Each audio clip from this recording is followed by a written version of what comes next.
You're late, Ethan. The whole shore's been picked clean. Laughter echoed across the rocky coast, a chorus of mockery from the villagers who'd known him as the island's biggest failure. His ex-girlfriend had called him a disgrace. His old classmates pitted him. Even his own sister believed his only asset was a foolish streak of luck that was bound to run out. They left him with the one spot no one dared to touch. The deep, black tide pool they called the Abyss, a place said to swallow light and hope. But as Ethan stared into its bottomless depths, he smiled, because he could see what they couldn't. 10 meters below the surface, a world invisible to mortal eyes was laid bare before him. A world of treasure. One casual dip of his net brought up a thrashing haul of giant shrimp that made a woman shriek in envy. A single dive yielded a fortune in priceless sea cucumbers. While the entire village toiled for scraps, he pulled a king's ransom from their wasteland. They call him lucky. They don't know about the secret system that awoke within him, a power that reveals every treasure the ocean hides. They don't know that the scrap wood he ships to the city is worth more than their homes, or that the secret cave he discovered holds a wealth beyond their wildest dreams. From a forgotten son to the undisputed master of the tides, his journey has just begun. But when you can see the ocean's every secret, how long can you keep your own? The sandworm jelly his sister Phoebe made tasted exactly like his mother's. The cool, smooth texture still lingered on his tongue as a warmth spread through him.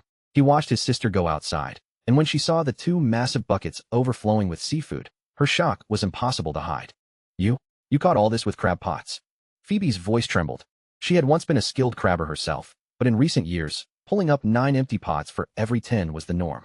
She couldn't fathom how the same seawall in front of their home could become a treasure chest in her brother's hands. I put them out the day before yesterday and forgot about them.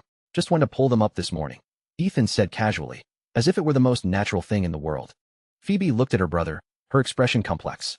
She couldn't attribute this to skill. It had to be something more mystical, luck. But luck always ran out. She didn't press him, just silently helped him clean up, a heavy worry settling in her heart. Ethan's thoughts were interrupted by his phone buzzing. His old college classmates were messaging him again. He took a picture of the crystal-clear sandworm jelly and posted it in the group with the caption, "Just a little snack." The chat immediately exploded. Daisy, who was the first to recognize it. "Ethan, is that sandworm jelly? Is it authentic? My sister made it herself. What do you think?" he replied. Soon, Daisy sent a screenshot from an online store she frequented. The price tag, several hundred yuan per pound, was like a depth charge dropped into the chat, setting off a frenzy. Brandon Liu even sent him a private message, full of disbelief. He couldn't understand how, as he was humbling himself for a meager 500 yuan raise, Ethan, on his remote island, was treating such a luxury item as a casual snack. Ethan read his classmate's message without much reaction. He knew that a vast, invisible sea now separated their worlds. Phoebe took the fish and crabs Ethan had saved for her. Before leaving, she watched him toss a few crab pots back into the sea with a casual air that confirmed her suspicion. Her brother was just incredibly lucky. She sighed and sent him a text. "Now that you're making money, remember to save some." Ethan hopped on his trike, planning to head to town. At the village entrance, he ran into Rick Jiang. Rick's eyes were like a hawk's, locked on the 2 buckets in Ethan's cargo bed, which held the marbled grouper and swimming crabs he was taking to sell. Rick deliberately stood in the middle of the road, waiting for Ethan to speak. But Ethan just smiled and greeted him. "Uncle Rick, out for a walk." Before Rick could reply, the trike expertly swerved around him and sped off, leaving him fuming. Tina Ye's mother happened to witness the scene. She sniffed dismissively to a neighbor. A top university graduate, staying on this godforsaken island. What a disgrace. She felt a sense of relief that her daughter had made the right decision. In her eyes, a person like Ethan was no longer worthy of her graduate student daughter. Ethan paid no mind to the village gossip. He went straight to Sophie's restaurant. Chloe gasped when she saw the marbled grouper and crabs. 1,500 yuan was transferred to his account with ease, and his system's scan range expanded by another 5 meters. He was about to call Dylan to join him for a meal when he saw his friend hauling heavy crates of drinks in the restaurant storeroom. Sophie gently handed Dylan a towel, and his shy, satisfied smile was all the answer Ethan needed. Ethan quietly backed away, not wanting to be a third wheel. After mailing the dried seafood to the Ma sisters and picking up some seeds he'd ordered, Ethan had a quick bite in town and headed home. He started reading an ebook on getting a boating license and soon dozed off. He didn't wake until late that night when Dylan shook him awake. "Ethan, time to go. It's a giant tide." Ethan was instantly alert. A giant tide meant the water would recede to its absolute lowest point, exposing reefs and deep pools usually hidden beneath the waves. They decided to go drain the tide pools. They didn't have a water pump, but Dylan had found 2 long, sturdy bamboo poles in his backyard and tied them securely to their hand nets, transforming the 1.5-meter nets into 3-meter-long spears. When they arrived at the rocky coast on the trike, they froze. The entire shoreline was lit up like a bustling night market. Dozens of headlamps swept back and forth across the rocks, the air thick with excitement and competition. It seemed the entire village had turned out. They had used their experience to claim all the best tide pools early. Families were working together, bailing out the water bucket by bucket. The most eye-catching setup belonged to the village chief's family. They had even brought a diesel-powered water pump. Its engine chugged away like a greedy monster, sucking the largest, deepest pool dry. That was undoubtedly where the night's biggest treasure lay.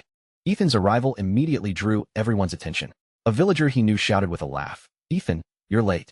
Everyone says you're lucky and skilled, but you can't do much in a situation like this, can you?" All eyes, skeptical, amused, gloating, turned to him and Dylan. As far as they could see, the entire battlefield had been carved up, without so much as a scrap left for them. The rocky coast was a chaotic symphony of light and sound. Headlamp beams darted like frantic fireflies, weaving through the darkness. The air was a thick mix of diesel fumes, excited shouts, clanking buckets, and the overpowering smell of salt and sea. It was a feast brought by the giant tide, a public and brutal scramble for resources. But by the time Ethan and Dylan arrived, there were no seats left at the table. "Ethan, what now?" Dylan asked, looking lost as he surveyed the frenzied, claimed tide pools. Ethan's gaze swept across the scene, finally settling on a massive, dark, and ignored pool at the far left end. Its surface was as still as a black mirror, seeming to swallow the light itself. It was so deep and large that everyone had tacitly agreed it was impossible to drain before the tide returned. "We're going there," Ethan said, his voice calm and firm. "But we only have 2 buckets. We can't bail it out in time. We're not going to bail it." As they walked toward the silent pool, they ran right into Dylan's family. His parents and his older brother and sister-in-law were struggling to empty a medium-sized pool. They looked at Dylan with the cold indifference of strangers, not even offering a greeting. It was Dylan who stepped forward to greet them. "All you do is eat and loaf around all day? We raised you for nothing." His mother's sharp voice was like a needle, piercing Dylan's heart. His older brother didn't even bother to speak, simply thrusting an empty bucket at him, an arrogant gesture, as if ordering a servant. Dylan's fists clenched, his knuckles turning white. But this time, he didn't silently endure it. He closed his eyes, and when he opened them again, they held a new resolve. He turned his back on them, ignoring his sister-in-law's curse of, "We raised an enemy," and walked steadily to catch up with Ethan. Ethan clapped him on the shoulder. He said nothing, but the gesture was more powerful than any words. Standing at the edge of the enormous pool, Dylan felt a chill rise from his feet. "Ethan, there's so much water. What do we do?" Ethan closed his eyes. His 150-meter scan range instantly activated, revealing the world 10 meters below the surface as clearly as if it were daylight. He opened his eyes, a confident smile playing on his lips. "Give me the net." He took the long, bamboo-reinforced hand net and, under the bewildered stares of the onlookers, casually dipped it into the black water. With just that one scoop, he pulled up the net to reveal 5 giant, forearm-length bamboo shrimp, thrashing wildly. Bamboo shrimp. He caught bamboo shrimp. A nearby woman was the first to see, letting out a disbelieving shriek. She had been waiting to see Ethan make a fool of himself, but now her teeth ached with envy. The surrounding villagers all turned to look. They weren't impressed by the number, but they didn't realize that the size of Ethan's 5 shrimp was worth more than half a bucket of their smaller catch. Ethan ignored them and made a few more casual scoops, quickly covering the bottom of their bucket with a thick layer of shrimp. Dylan, fired up, tried to copy him, but his 3 attempts came up empty. "Ethan, maybe I should start bailing?" Dylan said, discouraged. "No need," Ethan said, looking at him. "How's your diving?" 10 meters, any problem?" "No problem." Dylan's eyes lit up. He stripped down to his shorts, took a deep breath, and plunged into the bottomless pool like a sleek fish. The dive once again drew stares and murmurs. But moments later, Dylan's head broke the surface. He wiped the water from his face, his 2 hands full of 6 plump, spiky, top-grade sea cucumbers. "Ethan, get me a bag. It's full of them down there." That did it. The villagers were completely rattled. No bailing, just netting and diving, and their haul was already better than everyone else's combined. A few of them tried to use their own nets, but of course, caught nothing. They finally understood that Ethan's success was impossible to replicate. As Dylan continued his dives, bringing up bag after bag of sea cucumbers, disaster struck. On one descent, his ankle got snagged in a thick, tangled mass of seaweed. He struggled, but couldn't break free. In Ethan's system view, he saw Dylan's movements become frantic as his oxygen ran out. Trouble. Without a second thought, Ethan dove into the icy water, fully clothed. He used his shovel to cut the clinging seaweed, and dragged a sputtering, choking Dylan to the surface. On the edge of the pool, Dylan coughed up salt water, his face pale, but he was still clutching a bag with 3 sea cucumbers. "Good thing I didn't lose them. Are the sea cucumbers more important than your life?" Ethan snapped. Dylan didn't dare talk back. He was about to put the sea cucumbers in their bucket when he froze. Hey, where's the bucket? The bucket, filled with dozens of premium sea cucumbers, had vanished. Ethan's gaze turned cold. He had seen Dylan's sister-in-law, Sonia Zhang, standing right there when he jumped in. Now she was gone. Ethan's vision pierced the darkness, locking onto the Zhang family's location. He could clearly see Sonia furtively hiding a bucket, one taller than their own, behind their pile of buckets. Ethan strode over, a polite smile on his face. Sonia, thanks for holding my bucket for me. Now can I have it back? Sonia's face stiffened as she denied it. Dylan's mother stepped in, hands on her hips, and started yelling, trying to drive Ethan away. A crowd was gathering, and the Zhangs, confident no one had seen anything, continued to deny it. Ma'am, Ethan's voice was still calm. I wrote my name on the bottom of my bucket with a marker. The family's hearts skipped a beat, but they quickly regained their composure. As long as no one lifted it, no one would know. Ethan sighed. I also carved my name on the inside wall of the bucket. The bucket was full of sea cucumbers, so they felt even more secure. Ethan, are you done? If you don't leave, I'll hit you with a shovel. Mom, Dylan, who had been silent, stepped forward, his tall frame shielding Ethan. His voice was quiet, but clear enough for everyone to hear. Actually, Ethan also carved his name on the outside of the bucket with a knife. He pushed past his family and grabbed the tall bucket from behind the others. In the beam of his headlamp, carved into the wet plastic, the two characters for Ethan Jiang were clearly visible. The truth was out. Amidst the villagers' scornful looks and muttered accusations of ungrateful and repaying kindness with evil, the Zhang family's faces turned beet red as they were forced to return the bucket. There was now less than half an hour until high tide. Ethan didn't let Dylan go back in the water. He picked up his cracked hand net and waited. Suddenly, he plunged the net into the water and yanked it up. A massive force from below bent the bamboo pole into a dangerous arc. Cat shark, Dylan yelled. A huge cat shark, well over 10 pounds, was thrashing in the net. He immediately used his own net to support it from below. Working together, just before the net broke, they hauled the beast onto the rocks. Immediately after, Ethan caught a second one, even bigger than the first. They landed it just as both nets finally snapped with a loud crack. As Ethan and Dylan walked past the still bailing villagers, carrying their 4 overflowing buckets, everyone stopped what they were doing. They peered into the buckets. The forearm-length bamboo shrimp, the bucket full of premium sea cucumbers, and the 2 terrifyingly large cat sharks made them all catch their breath. In that moment, no one said Ethan was lucky anymore. What he possessed was a skill so profound it bordered on the miraculous. At 2 in the morning, Ethan and Dylan walked along the dirt path back to the village, each carrying 2 heavy buckets. Behind them, the lights and noise of the rocky coast were slowly swallowed by the night. The villagers' voices, a mix of shock, envy, and awe, still echoed in their ears. Do you really have X-ray vision? You're going to make all the money in the entire ocean. Ethan just smiled. He knew that no matter how he explained it, they would only ever see it as unbelievable luck. After getting home and carefully placing the 4 buckets of seafood into his holding tank, they washed off the grime and salt and collapsed into bed. But just as Ethan lay down, his phone screen lit up.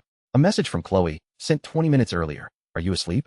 He picked up the cheap phone that had miraculously survived its plunge into the deep water. The screen was still damp, making the touch controls sticky and unresponsive. He laboriously typed out a reply. It's 3 in the morning. Why are you still awake? On the other end, Chloe seemed wide awake. After a few rounds of idle chat, she suddenly suggested, Hey, I finished cleaning that conch shell you gave me. Want me to play it for you? Ethan was intrigued and replied, Okay.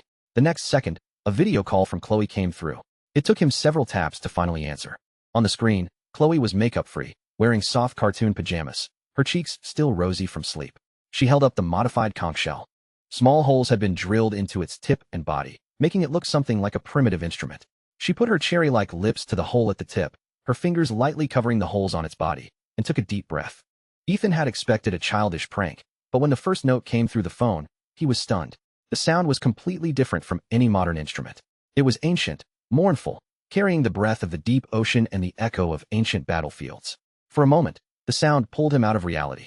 His shabby bedroom faded away, replaced by a vision of a vast, sandy desert, the cries of war ringing in his ears. The melody was long and haunting, as if telling a story from a forgotten time. He listened, and without realizing it, drifted into sleep. When he woke, it was dawn. The call had ended long ago. The log showed it had lasted for 35 minutes. In the morning, Ethan woke Dylan, and they rode the trike straight to town. On the way, Ethan inexplicably stopped at a convenience store and bought a box of throat lozenges. When they arrived at the restaurant, Sophie was already busy, but Chloe was nowhere to be seen. That girl usually gets up so early, Sophie said with a laugh. But today I can't wake her. She's sleeping like a log.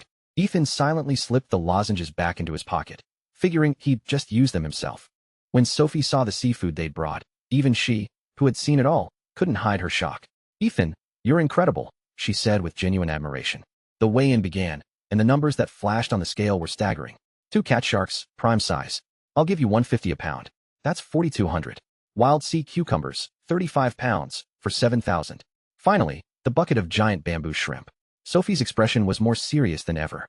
"It's the off-season for fishing, and these shrimp are top grade. They can go for $450 a pound. You have 38 pounds here, for a total of $17,100. The final tally settled on a dizzying number, 28,300 yuan. When the payment notification arrived, it still felt unreal to Ethan. In his mind, the system's voice boomed. His points skyrocketed, and his scan range shot past 200 meters. With a fortune in his pocket, the first thing Ethan did was drag Dylan into a phone store. His old, battered phone had served its time. A saleswoman glanced at them and turned away, her face broadcasting her assumption that they couldn't afford anything. Unfazed, Ethan pointed directly at a flagship model that cost over $8,000. Another young saleswoman, Emmy, greeted them warmly and patiently answered their questions. After handling the phone, Ethan asked, "Do you have any that are waterproof?" The first saleswoman scoffed. "Are you trying to buy a knockoff?" But Emmy seriously recommended a new model from a domestic brand, which claimed to be submersible for up to an hour. "How much?" Ethan asked. $7,500. "All right, I'll take it. Paying in full," Ethan said casually. Those 3 simple words made Emmy's day, and nearly caused the other saleswoman's jaw to hit the floor. After Ethan struggled for a moment to bring up the payment code on his old phone and successfully completed the transaction, Dylan, impressed, said, "I'll take a white one then. I want a waterproof one too." Another $7,500, paid without hesitation. They walked out with their brand new phones, leaving behind Emmy's cheerful wishes and the other saleswoman's twisted, jealous glare. A light rain began to fall. Dylan suggested the internet cafe, but Ethan shook his head, remembering the packets of vegetable seeds he'd bought. "Planting on a rainy day saves you from having to water," he said, quoting his sister, and dragged Dylan up the mountain with hose and rakes. However, when they reached his family's patch of barren land, they both stopped dead. They were met not by soft, fertile soil, but by an impenetrable ocean of weeds, some of which were taller than they were. They were kings of the sea, but on land, they were clumsy beginners. With no gloves and no experience, they could only resort to the most primitive method, pulling. After a full morning of work, they were exhausted, their backs aching. Their hands were raw, and their bodies were covered in a mixture of sweat, rain, and mud. After finally clearing the weeds and scattering the seeds, they collapsed onto the ridge, letting out a long sigh. Looking at the land where he had just sown a new hope, Ethan felt a strange sense of satisfaction. He realized that no matter how powerful his system was, or how easily he could make money, the feeling of accomplishment earned through his own sweat was something no amount of money could buy. The smell of fresh earth mixed with the salt of their sweat. An ache unlike any they'd ever known radiated from every muscle in Ethan and Dylan's bodies. As the last of the seeds were scattered, they practically collapsed onto the ridge. The moment of rest brought to mind another forgotten gift of the mountain. "Should be bayberry season, right?" Ethan asked, catching his breath. "Let's go check. It's not far." They had walked the path to the bayberry mountain since they were children. Past the 6 already picked trees belonging to Dylan's family, Ethan found the ground beneath his own 5 trees littered with deep purple fruit. On the branches hung the last and sweetest batch of the season. He felt a pang of regret. If he'd come sooner, so many wouldn't have ripened and fallen. He picked one and popped it in his mouth. An intense sweetness exploded on his tongue, chasing away some of his fatigue. "If they're sweet, pick a bunch," Ethan told Dylan. "We can bring some to Sophie and Chloe." At the mention of their names, Dylan picked with renewed vigor. Like they were kids again, they ate as they picked, soon climbing to the highest branches to reach the fruit that had soaked up the most sun. But as they were lost in this simple joy, the weather was turning. The sky had grown dark and the air humid and still. A low rumble of thunder echoed in the distance. The light drizzle was rapidly becoming a downpour. "Ethan, this weather doesn't feel right," Dylan shouted. Ethan looked up. The clouds were churning like spilled ink, swallowing the horizon. A chill went down his spine. "Forget it, let's go back." They scrambled down from the trees. The moment their feet touched the ground, a blinding white light tore the sky apart, bleaching the world of all color.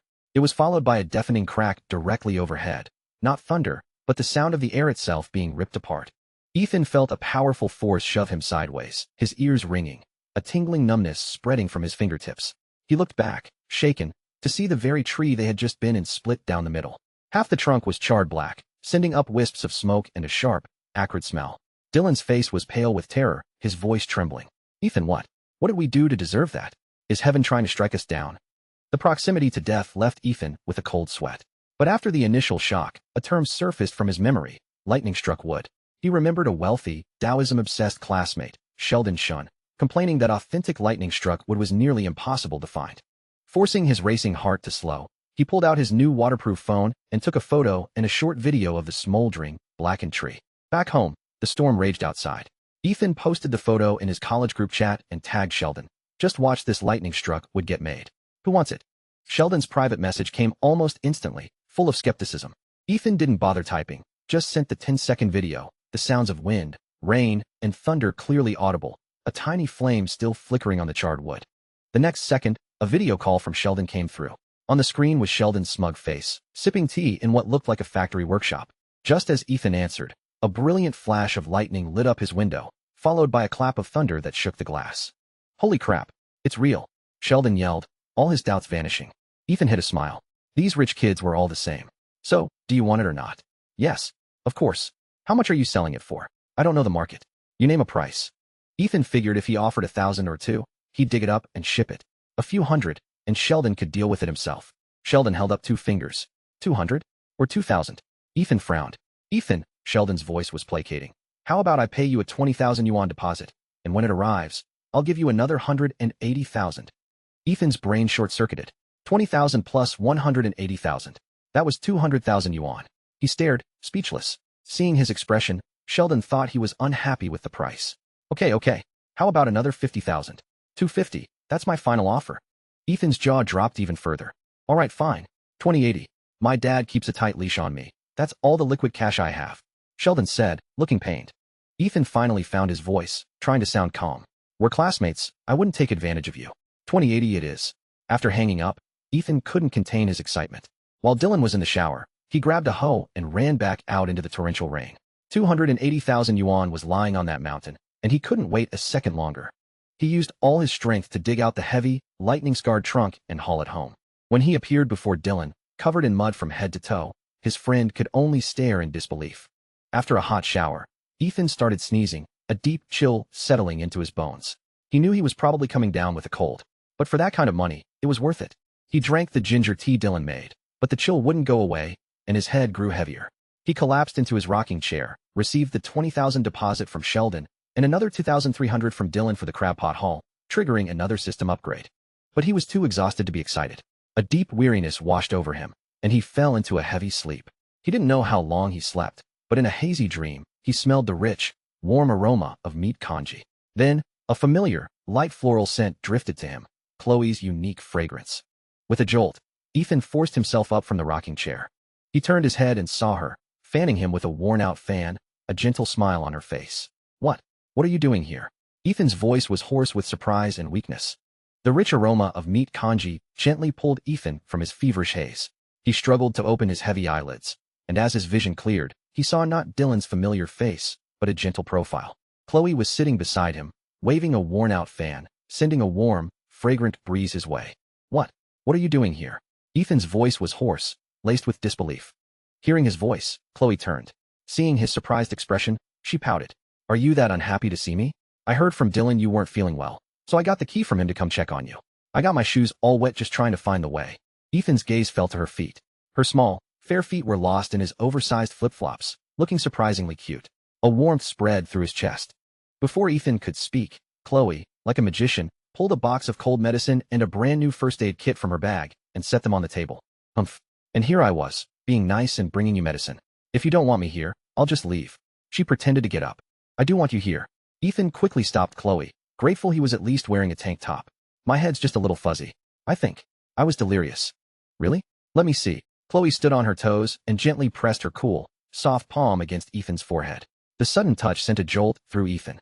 "Oh my, you have a fever."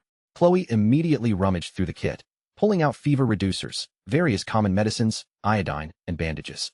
It was like a mobile pharmacy. Watching Chloe bustle around, Ethan felt an indescribable sense of gratitude. "Thank you." Chloe's face flushed slightly, but she tried to sound nonchalant. "Don't mention it. You're our restaurant's biggest supplier. I'm just checking in on our supplier." Ethan smiled and gestured toward the kitchen. "Is the kanji part of the supplier wellness program too?" Her face turned an even deeper shade of red, her voice barely a whisper. "I didn't know when you'd wake up, and I was worried you'd be hungry. Since you're sick, I didn't put any seafood in it. Just some sliced meat that's easy to digest. Do you want some? Ethan took the fever reducer with some water. Soon, a fine sheen of sweat broke out on his forehead, and the fog in his head began to clear. Ethan looked at the bowl of hot congee Chloe placed on the table, along with a small packet of pickled vegetables, and a thought struck him. Ethan teased, "Are you sure you're not a cartoon character with a magic pocket? How do you always know exactly what I'm thinking?" His joke made Chloe laugh. They ate and talked, and when Ethan learned Chloe was struggling with her university economics and English classes, Ethan casually took her phone and glanced at the problem she was stuck on. To Ethan, a finance major, the concepts were simple. In just a few sentences, Ethan broke down a complex economic model, making it perfectly clear. Chloe's eyes shone with admiration. "Ethan, you're amazing. You explain it better than my professor. You could easily get into grad school." The words grad school were like a tiny needle, pricking an old wound in Ethan's heart. The smile left Ethan's face. After a moment of distraction, Ethan said with a bitter twist to his lips, "I used to have a girlfriend from this village. She went to grad school, and I didn't. She decided I wasn't good enough for her anymore, so she dumped me." Chloe was stunned. Seeing the flicker of pain in Ethan's eyes, her heart ached for him. She blurted out, "She's going to regret it. Now that you're so successful, she'll definitely regret it when she finds out." But Ethan just shook his head and smiled faintly. "It doesn't matter anymore. It's over between us." As the night grew deeper, Ethan insisted on taking Chloe home. Riding her small electric scooter, with this warm, kind girl sitting behind him, Ethan felt as if his sickness was already half cured. But when Ethan woke the next morning, the feeling of wellness was temporary. Ethan knew he had to ship the priceless lightning-struck wood as soon as possible. At the post office in town, Ethan drew stairs as he lugged the charred, strangely shaped log inside. The clerk looked at the scrap wood with unconcealed annoyance. "The shipping fee is 330 yuan, the clerk said, a dismissive tone in her voice, clearly expecting Ethan to back down.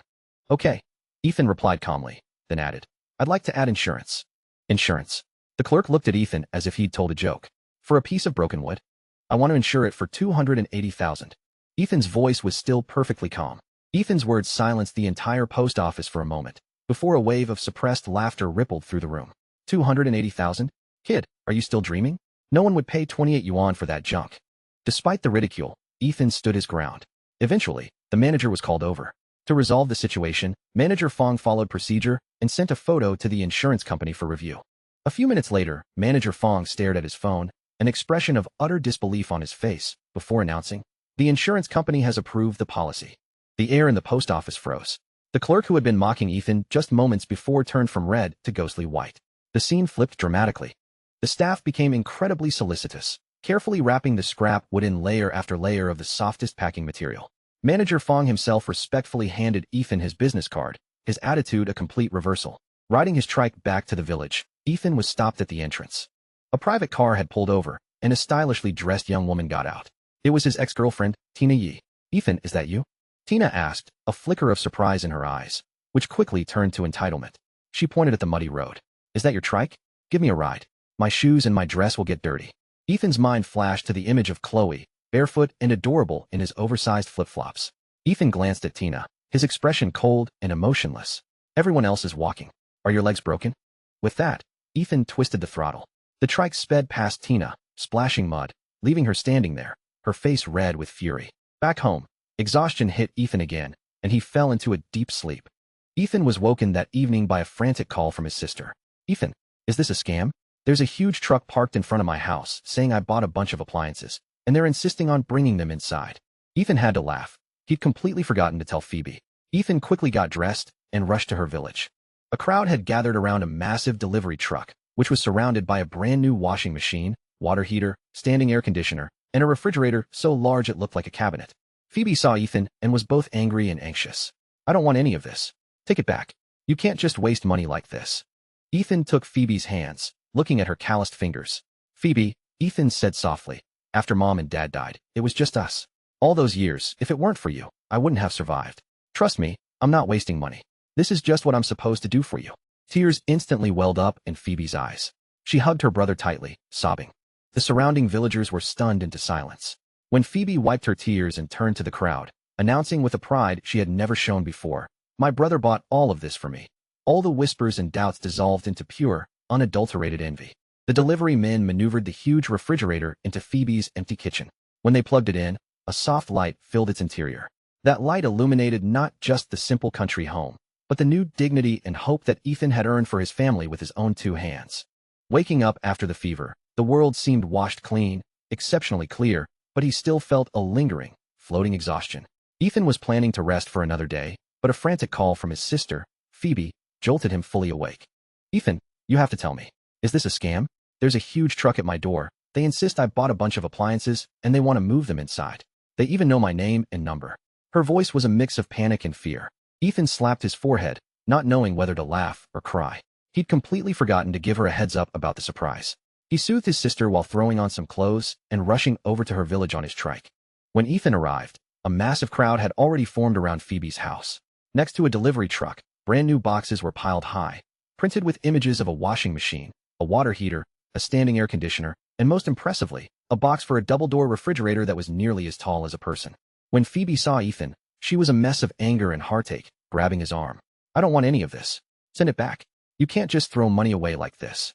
Ethan took his sister's rough, work-worn hands and looked into her anxious eyes. He spoke softly. "Phoebe, after Mom and Dad died, it was just us. All those years, if it weren't for you, I wouldn't have survived. Trust me, I'm not wasting money. This is just what I should have done for you a long time ago." Phoebe's eyes instantly turned red, all her scolding words choked by a sob. She hugged her brother, who now stood a full head taller than her tears soaking his shoulder. The surrounding villagers, who had come for the spectacle, were now stunned into a respectful silence. One of the aunties looked at the enormous refrigerator box and marveled. "Phoebe, you're so blessed. Your brother has really grown up and made something of himself." Phoebe wiped her tears and stood up straight, her face glowing with a pride she had never shown before. She took Ethan's arm and announced to everyone, her voice full of suppressed joy. "That's right. My brother isn't just a good student, he's a good son. He was so worried I wasn't living well, he insisted on buying all this for me." The genuine happiness in Phoebe's voice seemed to smooth away the wrinkles on her face. When the huge double-door refrigerator was moved into the kitchen and plugged in, its soft interior light flickered on, illuminating the simple room. It lit up not just the space, but Phoebe's future, giving her a new sense of security and dignity. After the delivery truck left, Ethan returned home to find his own new appliances already in place. The next day, a technician came and installed the air conditioner. The midday sun was a scorching ball of fire, baking the village into submission. Ethan turned on the AC, and a blast of cool air instantly banished the oppressive heat from his living room. 2 of the village's gossiping aunties, having heard the news, immediately showed up to cool off. To Ethan's surprise, they had dragged his ex-girlfriend, Tina Yi, along with them. Tina, wearing a delicate dress that was completely out of place in the rustic setting, felt the cool air the moment she stepped inside. She glanced around. Ethan's house was still just as dilapidated, except for the jarringly new air conditioner and a small refrigerator. A flicker of contempt crossed Tina's eyes. She figured Ethan was just putting on a show. That little fridge was probably all Ethan could afford, stuffed with leftovers and cheap seafood. "Ethan, I'm so thirsty. Do you have any water in your fridge?" Tina said, and without waiting for an answer, she walked over and pulled the door open. But the world behind the door made Tina's smile freeze. There were no messy vegetables, no smelly seafood. Only neat rows of various ice-cold sodas and drinks. Unconvinced, Tina pulled open the freezer drawer below. No frozen meat, just a drawer packed with ice cream bars and popsicles. "Wow, look at all this good stuff," the 2 aunties exclaimed. Their awe was like 2 sharp slaps across Tina's face. Struggling to maintain her composure, Tina changed her tone to a scolding one. "Ethan, you're not a kid anymore. You can't keep asking your sister for money. She has 2 daughters to raise, you know. It's not easy for her." Just then, Ethan's phone rang. Ethan pulled out his new 7,000 yuan smartphone, and Tina's eyes narrowed slightly. As soon as Ethan answered, Phoebe's cheerful, loud voice came through so clearly it was as if she were on speaker. "Ethan, my air conditioner is installed too. It works so well.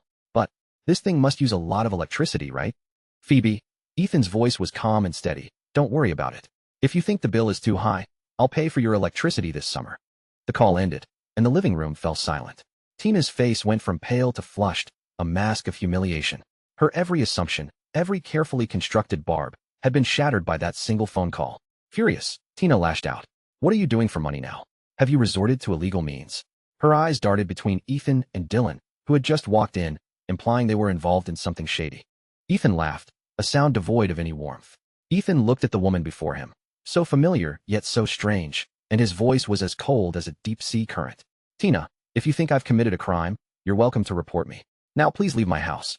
Otherwise, if anything goes missing after you leave, I'll be the one reporting you." The unfamiliar coldness in Ethan's eyes made Tina take a step back, her body trembling with rage. She turned to leave, but at the doorway, she shot back one last, bitter threat. Ethan, for the sake of us growing up together, I won't report you. But I will watch you. I will watch you fall, step by step, into the abyss. Ethan didn't even spare Tina another glance. Ethan and Dylan simply picked up their gear and walked right past her, as if she were nothing more than a puff of insignificant air. Tina Ye's figure vanished down the village path, but the sharp, acrid scent of her bitterness seemed to linger in the air. Ethan took a deep breath, trying to expel the unpleasantness, but the feeling of being jinxed followed him. He and Dylan headed to the seawall to check the crab pots they'd set the day before. The scene that greeted them, however, made him frown. The spot where only his few pots had been was now a dense thicket of various traps and nets. It seemed every villager who had witnessed his haul yesterday had come to this blessed spot, hoping for a piece of the action. Ethan, pulling up your pots? Find anything today? One of the aunties asked cheerfully. Dylan eagerly pulled up the first pot. Empty. The second, empty. 5 in a row, all empty. The excitement on his face slowly faded into embarrassment and disappointment. Ethan took the last pot. Using his system, he managed to use his old trick to coax a small, stray white pomfret and a Babylon snail into the trap. The meager catch was a world away from the previous day's bounty. Too many people setting traps here. I'll check some other spots, Ethan said, making an excuse as he packed up. He knew the good luck of this area had been exhausted by overharvesting. But when they arrived at the mudflats that usually brought them surprises, the jinx seemed to have followed them. Within his 210-meter scan range, there was nothing but a few cheap snails and some worthless oysters. It was the most barren tide-pooling trip he'd had since gaining his powers. After an hour of fruitless searching, their buckets remained nearly empty. What rotten luck! Ethan tossed the 2 scallops he'd found into the bucket, frustrated. He turned to Dylan. Do you know any ways to get rid of a jinx? Dylan scratched his head. Well, the village folks usually pray to the gods of the sea, or the god of wealth. Or, they just pray to their ancestors. The word ancestors struck Ethan like a bolt of lightning. He remembered his promise to his sister and the graves of his parents that he had not visited for so long. He immediately packed up his tools. Let's go. I'm going to visit my mom and dad. After buying incense and paper money from the small temple on the mountain, Ethan went alone to his parents' grave. The plot was neat and tidy. Clearly, his sister came often. He lit the incense and fed the yellow paper money into the flames, the curling smoke carrying his thoughts and words to them. Mom, Dad, I'm back. I've decided to stay on the island and be a fisherman. If you have any power, please help me get rid of this bad luck and make my life here a little easier. Maybe it was just in his head, or maybe there really was some unseen protection. But when he returned home and was eating a pathetic seafood instant noodle meal made from their meager catch, a call from his sister brought a glimmer of hope. Ethan, your brother-in-law came home yesterday and said a friend from his army days has a boat that's about to be decommissioned. He asked if you wanted it. I gave him an earful right then and there. We're not running a junkyard, his sister said, sounding indignant. But Ethan's heart leaped. A decommissioned boat? What kind of boat? His brother-in-law, Vincent, got on the line, his voice calm and steady. It's an old wooden boat that's been in my friend's family for generations. It's just taking up space, and they want to get rid of it. It's old, but well-maintained. It should be good for another few years. You just can't take it too far out, but within 100 meters of the island, it's no problem. Ethan felt this might be his parents' answer. He said, almost desperately, Vincent, can you take me to see it? Half an hour later, Ethan was on the back of his brother-in-law's old electric scooter, riding through narrow country lanes to a remote village. At the pier, he saw the boat. It was resting on the mud flats, its hull covered in the marks of time and a thick layer of barnacles. It looked ancient.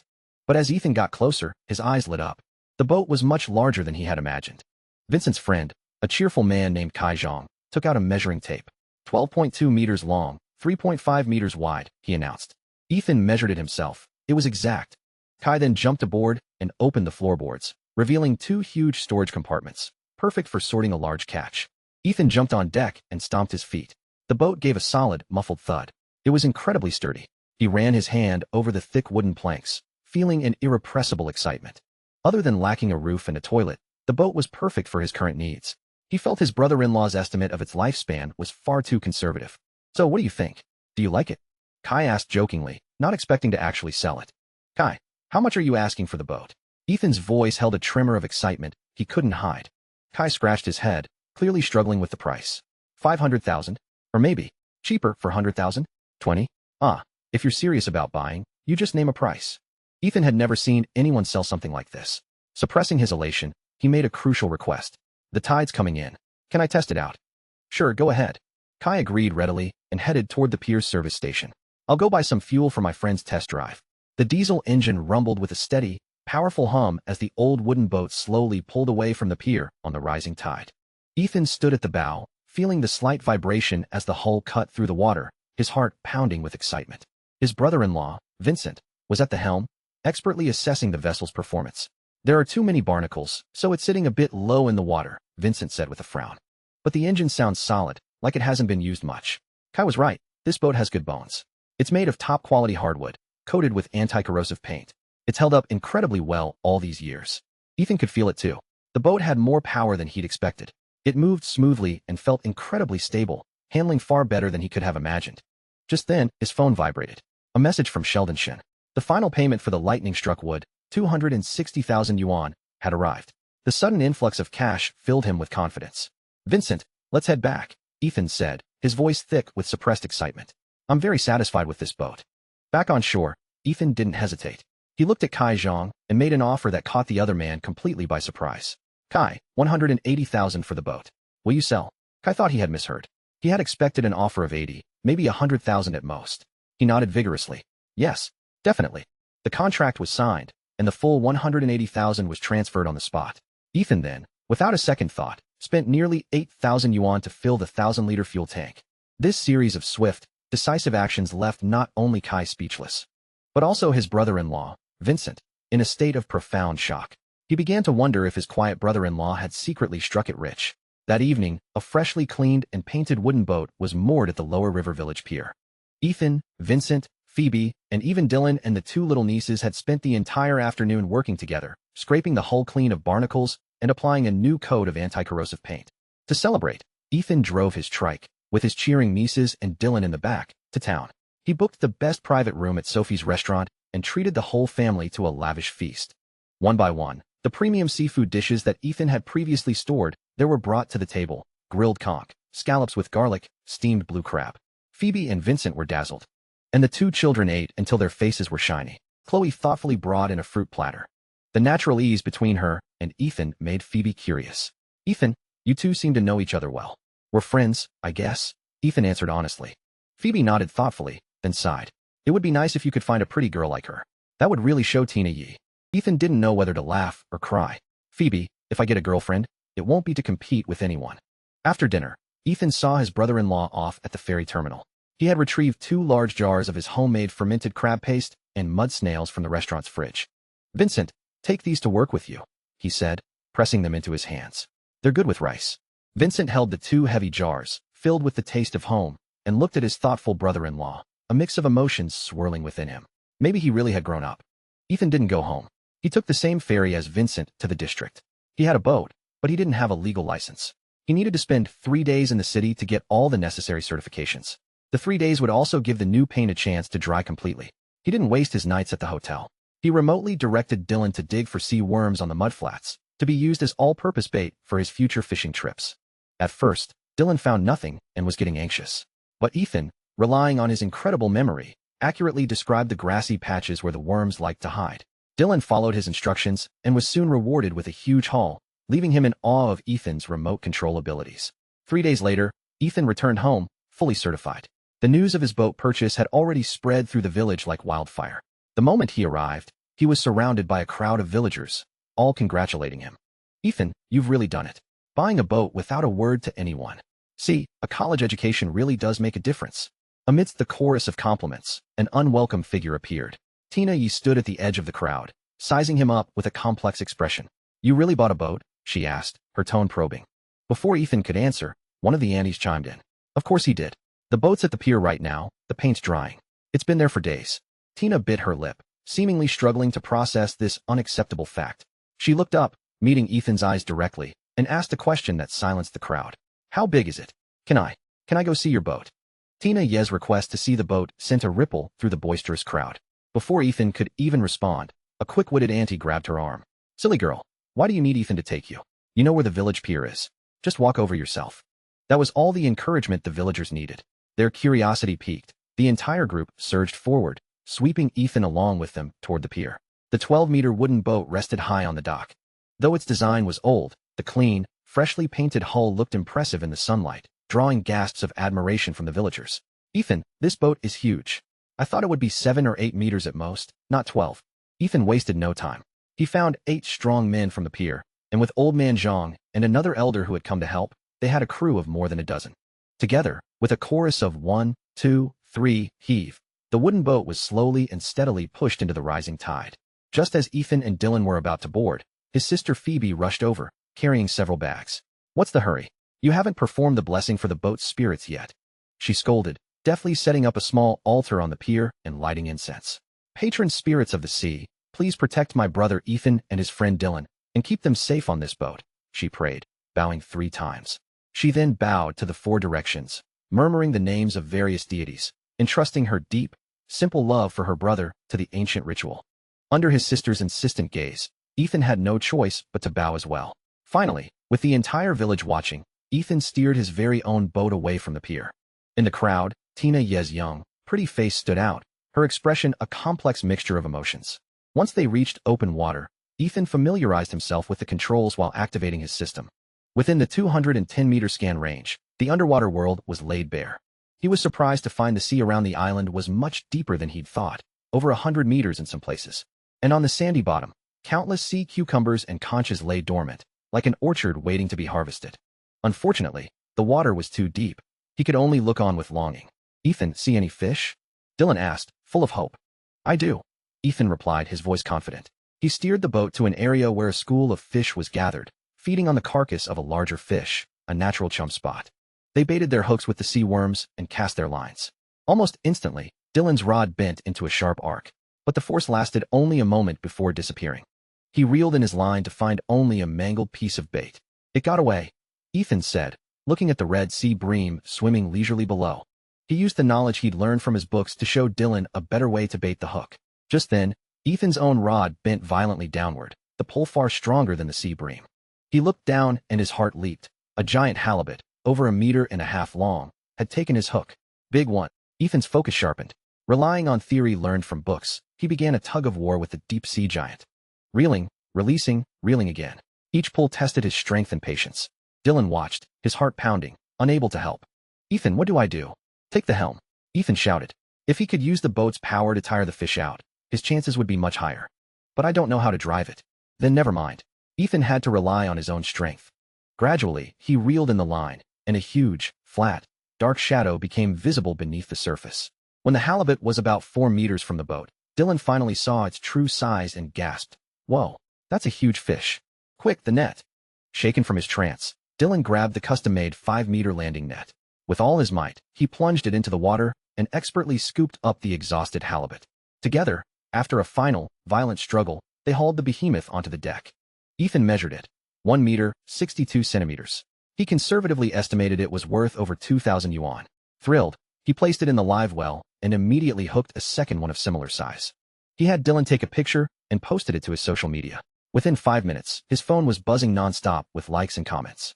His college group chat exploded with praise from his wealthy classmates. "Hector, you even made a direct offer. I'll pay 5,000. Ethan, will you sell it to me?"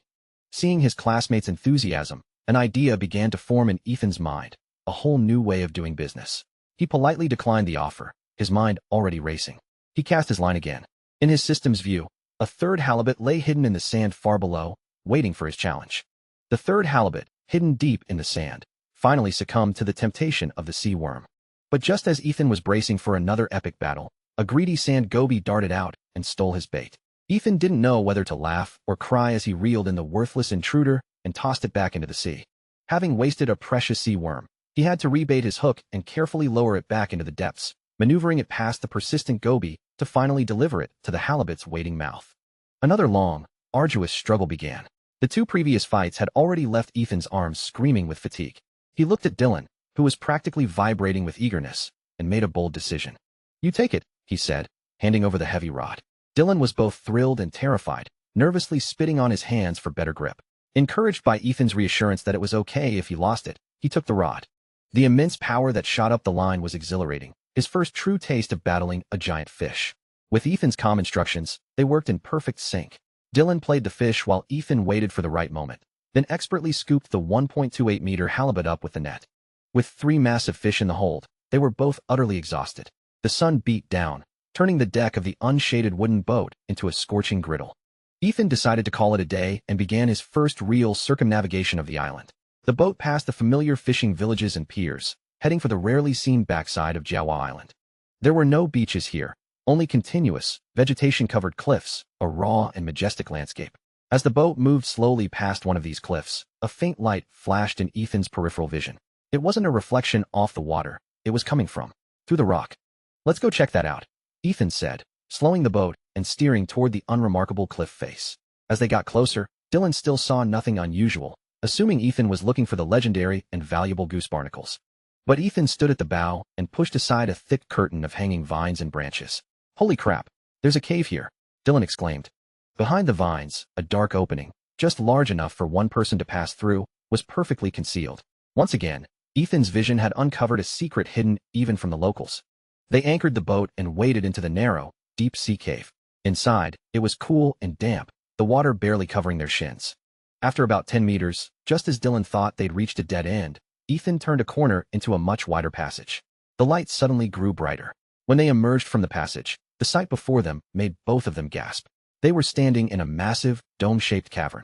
High above, several large cracks in the rock ceiling allowed golden shafts of sunlight to stream down, illuminating the entire space. And at their feet was a beach of fine, golden sand. The beach stretched deep into the cave, most of it covered by crystal-clear water. Only the small patch where they stood was warm and dry in the sunlight. "Ethan, this is incredible." Dylan's voice was filled with awe. Ethan was equally captivated by the natural wonder.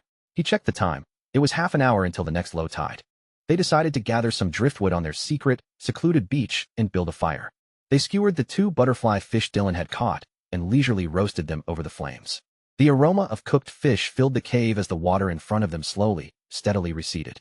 By the time they finished eating, the tide was far out, exposing a large stretch of wet sand. A huge jellyfish was stranded in a shallow pool. It took both of them to haul the 70-pound creature into a bucket. Then, an even more incredible sight appeared. The beach left by the receding tide was littered with plump, top-grade sea cucumbers, ready for the taking. Dylan was ecstatic, grabbing a bucket and gleefully picking them up. It was the easiest, most rewarding catch of his life. Ethan's attention, however, was drawn to the far wall of the cave, which was covered in a dense, star-like constellation of what he now recognized as a wall of prized goose barnacles. Just then, a large sea turtle, its shell covered in parasitic barnacles, struggled out of the water and onto the sand. Ethan walked over and, using his pocket knife, carefully pried off the barnacles that were nearly breaking through its shell, clearing it of the deadly burden. The revitalized turtle looked back at Ethan with a deep, knowing gaze before slowly returning to the sea. Dylan, having filled a bucket with sea cucumbers, ran excitedly toward the rock wall. "Ethan, let's pry all these barnacles off. I heard these things are super tough, they can survive for days out of the water." Ethan had been wondering how to handle such a massive haul of barnacles. But hearing Dylan's casual comment, an idea struck him like a bolt of lightning, a brilliant thought that instantly took shape in his mind. Dylan's casual remark was like a spark landing on dry tinder in Ethan's mind. They can survive for days out of the water. The phrase echoed in his head, transforming a wild idea into something clear and achievable. Goose barnacles sold locally for a paltry 20-some yuan a pound, a negligible profit. But what if he could sell them to the affluent, inland city dwellers who craved wild, exotic seafood? The value would increase exponentially. He took out his phone, looked at the familiar yet distant names in his college class group chat, and a bold plan formed. Without a moment's hesitation, he initiated a group video call.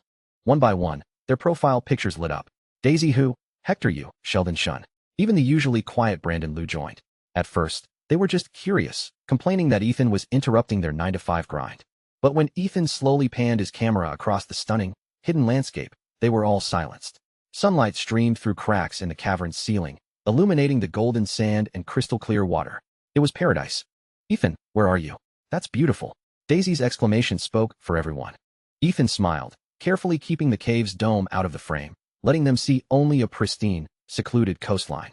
Then, he zoomed in on the wall covered in massive goose barnacles. One of the girls let out an exaggerated shriek, while another classmate who knew a bit about seafood recognized them. Ethan's voice was full of confidence.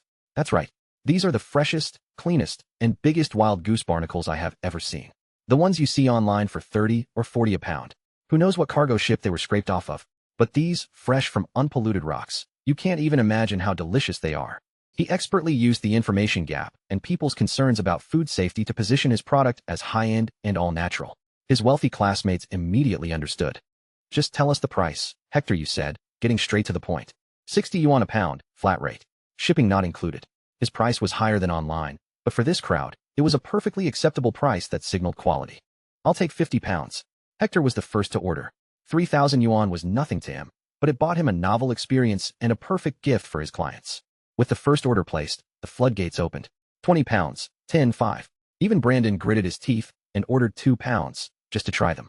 In just a few minutes, out of a class of 42, 25 people had placed orders totaling 235 pounds, for a sum of 14,100 yuan. Seeing the stream of payment transfers, Ethan didn't accept them just yet. He turned to the equally dumbfounded Dylan, his eyes burning with an unprecedented drive. Let's get to work. For the next few hours, they became tireless miners. The screech of metal on rock and the dull thud of barnacles being pried off in sheets echoed through the cave. Their arms ached and sweat soaked their clothes, but the desire for wealth drove them to repeat the same motion over and over. For buckets were ferried back and forth between the boat and the beach, filled, emptied, and filled again. Only when the tide began to rise, covering most of the rock face, did they finally retreat to the safety of the beach, utterly exhausted. They lay sprawled on the sand, letting the cool sea breeze wash over their tired bodies. After regaining some strength, Ethan lit the bonfire again. This time, their dinner was the spoils of their labor. An old wire rack from the boat served as a makeshift grill. They placed the barnacles on the fire, mouth side up. Soon they were sizzling, releasing a rich, savory aroma. Ethan pried open a warm shell with his pocket knife and popped the small, tender morsel of meat into his mouth. An intense, concentrated sweetness of the ocean exploded on his tongue.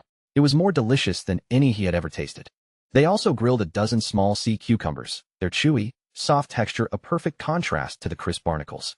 This feast in the cave not only filled their empty stomachs but filled Ethan with absolute confidence in the product he was about to ship. As the sunset painted the sky, they steered the fully loaded boat toward the town pier. The mountain of barnacles on the deck drew gasps from the dock workers. Chloe, answering Ethan's call, arrived in a pickup truck and was stunned by the sheer quantity. Did you guys raid the barnacle motherlode? Following a worker's suggestion, they loaded all the barnacles into burlap sacks and hauled them onto the pier's platform scale. All eyes were fixed on the red numbers as they climbed, finally stopping. 1,115 pounds. The air seemed to freeze. Ethan and Dylan looked at each other, seeing the same profound shock in the other's eyes. They knew they had a big haul, but they had never imagined it would be this massive. This unexpectedly huge fortune had now become a sweet, but heavy, problem. The air in the pickup truck's cab was stuffy. Ethan wiped the sweat and grime from his face with a wet wipe, his mind still reeling from the number on the scale. 1,115 pounds. It was a terrifying quantity, even for a creature as resilient as the goose barnacle. How much can you take? He asked Chloe, his voice uncertain. 200 pounds at most, she replied rationally, then tilted her head with curiosity. Not bad, Ethan. You've found new buyers already? You're not going to stop supplying us, are you? She puffed out her cheeks, looking like an adorable hamster whose nuts had been stolen. A pang of panic shot through Ethan. Of course not, he said quickly. Those 3 big halibut were always for you guys. I turned down other offers. And with these barnacles, you get first pick of the best ones. The rest goes to the others. The words tumbled out before he realized how much he was promising. He glanced at Chloe nervously, but thankfully, her expression had cleared. The truck stopped at the restaurant's back entrance, and Ethan started unloading. Chloe, in her shorts and t-shirt, tried her best to help with her slender arms. Ethan gratefully handed the man a pack of cigarettes, and the unloading sped up. By the time they had moved the entire catch into the storeroom, the crowd at the pier was buzzing about the 3 giant halibut, the 2 full buckets of sea cucumbers, and the 75-pound jellyfish. Ethan just smiled mysteriously at their questions, letting them assume he'd been diving. He paid 100 yuan overnight mooring fee, wincing at the cost, but accepting it as necessary. Back in the storeroom, Chloe was about to start weighing the goods when Ethan, trying to convince her about the origin of the jellyfish, got worked up by her disbelieving look and decided to swear an oath. He raised his hand solemnly. I, Ethan Jiang, swear to the heavens, if I'm lying, may I be. Before he could finish, a soft, warm hand covered his mouth. The sudden contact sent a jolt through him, and almost involuntarily, he leaned down and pressed a light kiss to the back of her hand. Like a startled deer, Chloe snatched her hand back and ran out of the room, her face bright red. Ethan stood there, stunned, as a warm trickle of blood ran from his nose. Dylan, having just finished organizing the barnacles, walked in at that exact moment. Ethan, why are you having a nosebleed? It's the sea cucumbers, Ethan said with perfect calm as he wiped away the blood. Too much heat. His heart, however, was in turmoil. A moment later, Sophie walked in. She apologized, saying her sister had a stomachache and she would take over the weighing. Ethan's guilt intensified. She not only offered a high price of 28 yuan a pound for the barnacles, but also valued the wild jellyfish at 18 a pound. She even offered to try and sell the 3 halibut for him on consignment, to see if she could find a buyer willing to pay a premium. After the accounting, not including the halibut, Ethan had made over 16,000 yuan, and his system points soared. That night, after the restaurant closed, Ethan and Dylan used the storeroom to carefully weigh and pack the 200-plus pounds of barnacles for his classmates. He contacted manager Fong from the courier company, arranged for express shipping, and had all the packages sent out before midnight. After everything was done, Ethan collapsed onto a bed in Dylan's rental. He finally saw a message from Mia Ma, sent hours earlier. He was then pulled into a 500-person group chat called Globetrotting Couch Surfers 5. With Mia's enthusiastic introduction and strong endorsement, Ethan, hoping to clear out his remaining stock, posted the information about his goose barnacles. At first, the sky-high price of 60 yuan a pound was met with silence. But when Mia boldly placed an order for 20 pounds, the atmosphere instantly changed. 1 pound, 2 pounds, for pounds. Orders began to fly in. These young travelers, though not wealthy, were full of curiosity for authentic, exotic delicacies. As Ethan scrambled to keep track of the orders, a user named Gao Yangzhou suddenly appeared and placed an order for 100 pounds. Ethan stared at the endless stream of payment notifications, completely floored. His remaining 600-plus pounds of stock had been completely wiped out in under an hour by this 500-person group. He quickly announced that he was sold out, but that only seemed to fuel a wave of pre-orders. Looking at the backlog of over 800 pounds in pre-orders, Ethan finally fell asleep, for the first time experiencing the sweet anxiety of having too much demand and not enough supply. The morning sun had barely chased away the last vestiges of sleep when a shrill ringtone dragged Ethan from the depths of his exhaustion. It was Hector Yu. The moment he answered, Hector's anxious voice came through the receiver. Ethan, don't mess with me. My dad praised me for once. You can't leave me high and dry. Ethan rubbed his bleary eyes. Every muscle in his body screamed in protest, a deep ache that felt like 1,000 tiny needles. He looked at the chat log with the shipping confirmation he'd sent last night. Dude, I already shipped it, he said wearily. It grows on rocks. I have to actually go pry it off before I can sell it. Then go pry it off. 100 pounds, 6,000 yuan. You're not going to turn down money, are you? Hector's tone was demanding. Seeing Ethan hesitate due to his soreness, he immediately sweetened the deal. I'll add 500. No, another 500, 1,000 total. I need it today. 7,000 yuan for 100 pounds of barnacles. Ethan's eyelids twitched. The aggressive demand made him truly understand the meaning of filthy rich. He gritted his teeth and agreed. After hanging up, he saw the 7,000 yuan transfer from Hector pop up, which he left pending. He turned off his alarm and fell back into a deep sleep. He woke again at 10. He and an equally groggy Dylan faced a challenge even more daunting than the day before, processing the 600-plus pounds of barnacles into more than 150 individual small orders. The large orders from the day before had been easy to pack. Today, just checking addresses, weighing, boxing, and labeling was enough to make their heads spin. The restaurant ran out of foam boxes, forcing Ethan to call manager Fong at the courier company for an emergency, high-price supply, while simultaneously ordering cheaper packing materials online for Dylan to pick up later. When Chloe arrived at the storeroom and saw the mountain of foam boxes and the two of them working frantically, her jaw dropped. You sold it all. When she learned it was the result of a single night, her eyes filled with disbelief. Ethan gave her the last 5 pounds of barnacles, feeling a warmth spread through him at her surprised and admiring expression. They borrowed the restaurant's tricycle and made 3 trips to get all the packages to the courier depot. They had lunch at the restaurant. The same sand goby Ethan had once released had finally found its way into a savory fish soup, which was now sitting in front of him. After lunch, they took the boat straight back to the village. Ethan had his sister come pick up her share of the money and sent Dylan to deliver fresh barnacles and sea cucumbers to his uncle. Back at his house, he quickly gathered his supplies, the dented old pot, seasonings, and even a bag of charcoal he'd bought from a neighbor, and packed them into a bag. As they were heading out to sea again, his phone rang. It was Chloe. Her voice was cheerful. Ethan, my sister told me to send you 10,000 yuan. Did you get it? A restaurant owner saw those 3 halibut of yours and bought them all on the spot. As Chloe spoke, the system's notification chimed in his mind. The 10,000 yuan income was converted into another 20 meters of scan range, bringing his total to an astonishing 290 meters. He felt his vision sharpen.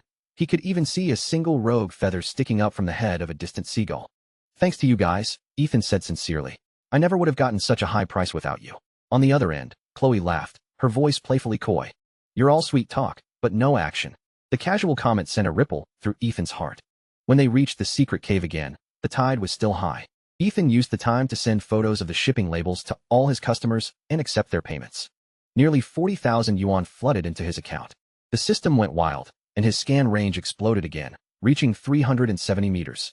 A quick calculation showed that the barnacles from a single day's work had brought in nearly 60,000 yuan. He immediately transferred 8,000 to Dylan as his share. When the tide receded, they stripped to the waist and, ignoring their aching bodies, went to work with the shovels again. The dense wall of barnacles seemed endless. They worked mechanically until the rising tide forced them to retreat, collapsing onto the sand in exhaustion. Extreme fatigue brought extreme hunger. Ethan lit the charcoal, set up his old pot, and threw in 2 packs of instant ramen. He cracked open a few fresh sea urchins Dylan had gathered, and, using chopsticks whittled from a branch, scraped the golden, creamy roe directly into the boiling noodle soup. The steam neutralized the slight brininess of the purple sea urchins, while they ate the sweeter green ones raw. In this hidden grotto, a bowl of premium seafood ramen was the ultimate reward for their hard work. On the boat ride back, looking at another mountain of barnacles, Ethan finally realized that with just the 2 of them, they could never maximize the value of this gold mine. He called his sister, Phoebe. "Phoebe, come to town and help me. I'm completely overwhelmed. Help me with the orders, collecting money, organizing stock. I'll give you a 10% cut." Convinced by the promise of a cut, Phoebe arrived in town quickly. Ethan created a new group chat called Seafood Freedom Shopping Group, added his sister, and posted the group's QR code in the Couchsurfer chat. Instantly, over 200 people joined the new group. Phoebe's phone vibrated so hard she could barely hold it. Ethan posted a photo of the new barnacle haul, and the pre-orders immediately started rolling in. Phoebe's hand trembled as she tallied the orders on a piece of paper. £2, £5, 10. The orders and payment notifications were endless. When she finally calculated the total, she was stunned. £920. At 60 yuan a pound, the total was 55,200 yuan. Her 10% cut was 5,520 yuan. In one day? No, in just a few hours. Phoebe looked at the number, feeling as if her entire world was being violently broken down and reassembled. Phoebe stood on the pier, the sea breeze on her face, her emotions more turbulent than the tide. It wasn't until Ethan's familiar wooden boat appeared, its deck piled high with barnacles, that the knot in her stomach began to loosen. She put on a stern face, trying to hide her shock. "You're just trying to give me money, aren't you?" But Ethan just smiled and put an arm around her shoulder. "Phoebe, I really do need the help. And if I'm going to share the wealth, who else would I share it with but you?" His playful words melted all her doubts and reservations, and the corners of her mouth turned up in an involuntary smile. This time, Ethan didn't bother Chloe. He called Manager Fong directly, had Dylan pick up more phone boxes and shipping labels, and hired 2 workers from the pier, setting up a temporary packing station right there on the dock. The haul was even bigger than the last, a full 1,220 pounds. Phoebe was meticulous and quick-witted, handling the check-ins, labeling, and sending photo confirmations to customers with an efficiency that made Ethan's job infinitely easier. After fulfilling the 1,020 pounds of pre-orders, they still had 200 pounds left. Ethan posted a message in the group, playing on the scarcity of a limited supply, and the remaining stock was snatched up within minutes. By 9 that night, everything was packed. Ethan paid a 50 yuan overtime fee for the pier space and prepared to head home. He arranged for a car to take his sister home, and then treated Manager Fong to a late, lavish dinner at Sophie's restaurant, further cementing their business relationship. When he returned the key to Chloe, who was upstairs in a lace nightgown and bunny ear headband, her sleepy, watery eyes and cute, domestic appearance made his heart skip a beat. It was late when he finally got home. Lying in bed, he indulged in his favorite part of the day, accepting the money transfers. The chime of money entering his account was the sweetest symphony, washing away the day's fatigue. The massive income of over 74,000 yuan sent his system into another frenzy, and his scan range shot past 500 meters. He opened his window and could clearly see schools of fish swimming half a kilometer out at sea. He transferred his sister's well-earned 6,800 yuan and Dylan's 7,500, then added all his new customers to his Seafood Freedom Group, creating the foundation of his own private customer base. The next day, for the first time in a long time, Ethan gave himself a day off. The previous day's overexertion had left him aching to the bone. He leisurely cooked a pot of sea cucumber congee, lay in the rocking chair in his living room with the AC blasting, and even splurged on a 399 yuan pizza delivery.